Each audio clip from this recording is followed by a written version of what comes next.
Hello humans, welcome to this first episode of Addison's Agenda. The year was 1919, and in Berlin, Germany, a physician named Magnus Hirschfeld founded der Institut für Sexualwissenschaft. In English, that's the Institute for Sexology. This was the next step, the work Hirschfeld had been pursuing since the 1890s. Sexology is the study of human sexual behavior from both a medical and psychological perspective. After more than 20 years of inquiry, Hirschfeld founded the Institute to be a library for the field and a research group so that he and his colleagues could continue their work more efficiently. In addition to pioneering research on various aspects of biological sex and sexuality, doctors at the Institute provided services to the community like treatments for STIs, access to contraceptives, marital and sex counseling, gynecological exams, and counseling for gay, intersex, and transgender people. One would think that the counseling available over 100 years ago would have been about how gay people could be straight or how trans folks should be okay with their birth sex. But no, it was about how to cope with being gay or trans in an unaccepting culture. After years of research, they concluded in the early 1900s that being gay or trans is just a natural consequence of natural variation in humans. So gay and trans folk deserve to be accepted and given appropriate counseling. The Institute for Sexualwissenschaft was the first facility in Europe to study and offer treatments for transgender people. They developed protocols for hormone replacement therapy. They also offered early versions of gender confirmation surgery. They even worked with the police in Berlin to reduce arrests of trans people for violating anti-cross-dressing laws. The Institute was a progressive organization that improved the lives of Berlin's gay and trans community until 1933 when these guys showed up. This is the Hitler Youth. And these famous Nazi photos are of them setting the torch to the books, the files, the case studies, and the manuals from the offices and library of the Institute for Sexualwissenschaft. The Nazis set back research into gay and transgender people for decades. They didn't just enforce anti-gay laws, they created new, more draconian laws. They increased the penalty for being gay from a fine and maybe a few days in jail to death. Goebbels said that any SS man caught having same-sex encounters should be sent to a concentration camp and then shot while trying to escape. Hitler himself said any member of the Hitler Youth found to have same-sex attraction should be put to death. Yes, he advocated killing children for being curious about sex. Not having sex, not acting on anything, just having an attraction for people of the same sex was enough to have a child put to death. The Nazi regime considered the elimination of all manifestations of homosexuality in Germany one of its goals. This, of course, included trans people because they didn't make any distinctions between sexuality and gender identity. During the political campaign that brought the Nazis to power, they said, anyone who has ever had a homosexual thought is our enemy. They also said, for the good of society, transgenderism must be eradicated from public life entirely. No, wait. That was the speaker, Michael Knowles, at CPAC this year, 2023. But it's easy to see how this rhetoric could be mistaken for that heard in 1920s Germany. History doesn't repeat, but it often rhymes, as they say. Far-right conservatives have called those of us in the queer community mutants, imps, and devils. They have said we don't deserve human rights. They have passed laws to deny us life-saving medical procedures. They have banned books that even mention that queer folks exist. Now, am I saying that Republicans are Nazis? No, of course not. The Nazis are, though. This is a Ron DeSantis-inspired anti-Disney demonstration from early June 2023. And yes, those are people holding Nazi flags and a DeSantis sign. These demonstrations have occurred across Florida because neo-Nazi groups now believe that they have a common cause with the Republican Party, and the Republicans are not doing much to dissuade them from that. when the people who march around saying that Hitler was right look at you and see themselves, you should ask if you're doing something wrong. The impulse that led the Hitler Youth to burn books at the Institute for Sexualwissenschaft is the same impulse that leads the far right today to ban books, close libraries, and pass Don't Say Gay laws. The same ideology that got the Nazi parliament to pass anti-gay laws and the Gestapo to arrest and execute gay people is that which today motivates the passage of laws banning health care for trans people, or a West Virginia politician to threaten to drown his children if they came out as queer, much as Hitler said to do. I do not believe all Republicans are Nazis or sympathetic to Nazi patterns of thought. I know and love too many conservatives to believe that. However, people who do think that way have taken over the party. They are saying things and passing laws that are indistinguishable from Nazi rhetoric and policy. So before you write to say, "How dare you call us Nazis?" maybe you should speak to your politicians and tell them to stop saying things the Nazis said.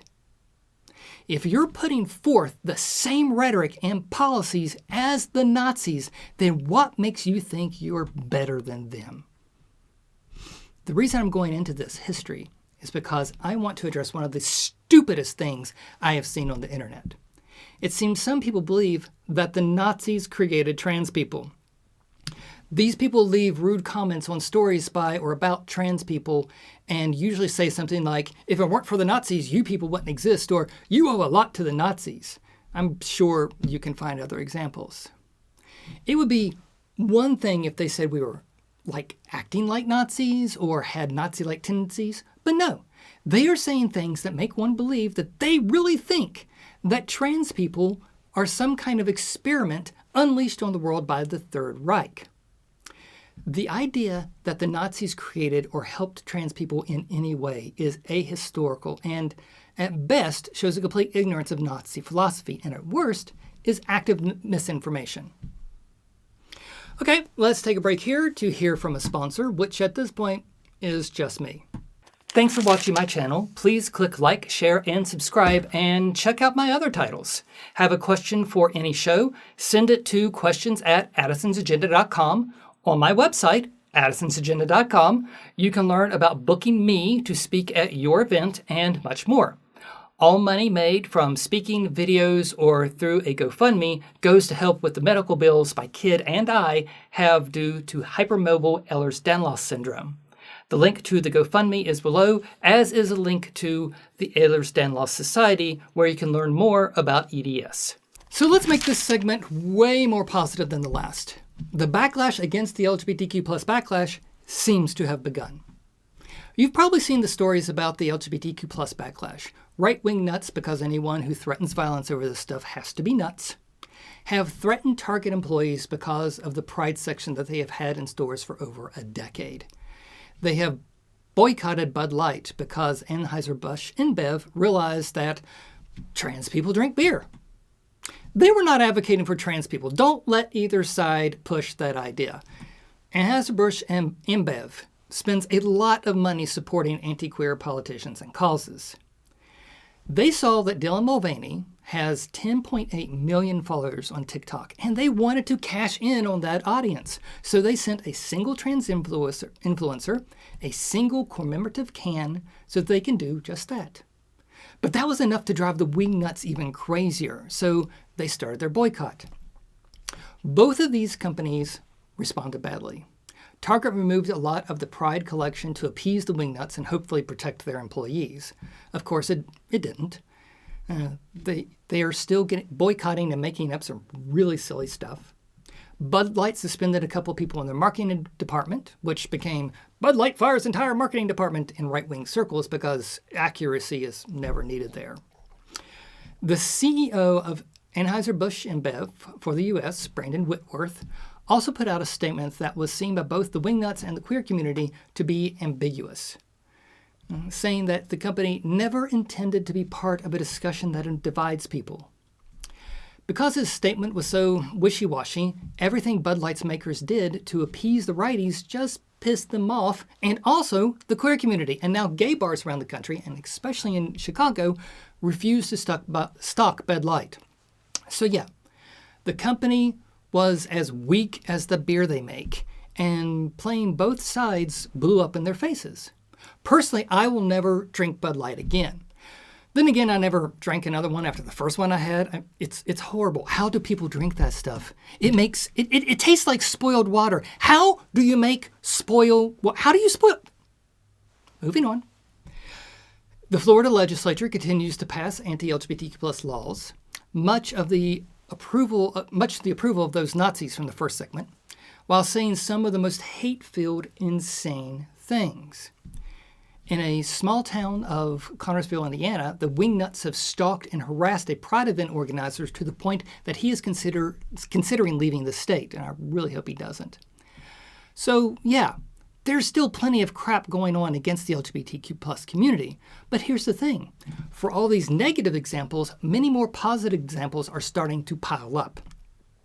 Where Target backed down, Walmart of all places, announced that they were not going to remove any of their Pride merchandise.